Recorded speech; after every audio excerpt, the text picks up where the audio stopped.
Thanks, Green. Thanks, Admiral. Can you confirm that the President and Prime Minister Netanyahu discussed a 3-day humanitarian pause when they spoke most recently? And if so, how are discussions on that going? No, I can't confirm those reports. I can confirm that in almost every conversation that we're having with the Israelis right now, we're talking about the benefit of humanitarian pauses. And again, you saw the G7 foreign ministers also unite around that idea. How are discussions on that going? We're continuing to have those discussions. I don't have an update for you. I would remind that there has already been a couple of small humanitarian pauses to allow people to get out, including a small number of hostages who have been released. So this is not a new idea, but it is something that we believe should be continue to be pursued.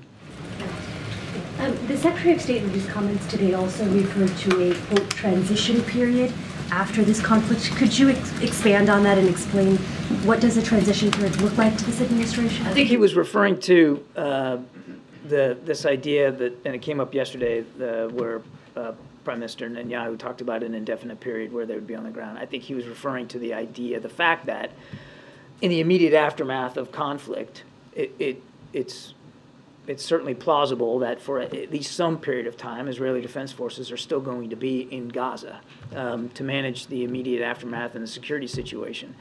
But that nothing's changed about our view that that shouldn't be the long-term solution, that it shouldn't be about an IDF reoccupation of Gaza as a long-term governance solution. One additional question. The UN Commissioner for Human Rights said today after visiting the Rafah border that, quote, he was witnessing the gates to a living nightmare. And he said that while Hamas, what it did on October 7th was a war crime, he also has concerns about the collective punishment of Palestinian civilians amounting to a war crime. What is the administration's response and suggestions, I guess, to what he is saying? Well, again, without responding directly to every comment made by every official around the world, I would just tell you that we're watching these events as closely as we can, of course. We're in constant touch with our Israeli counterparts. We're not going to react to every event on the battlefield, but we are continuing to stress to our Israeli counterparts, and you heard that from Secretary Blinken as recently as today, to stress to them to be as cautious, careful, and deliberate as possible, and to avoid taking civilian life as much as they can in the prosecution of these operations.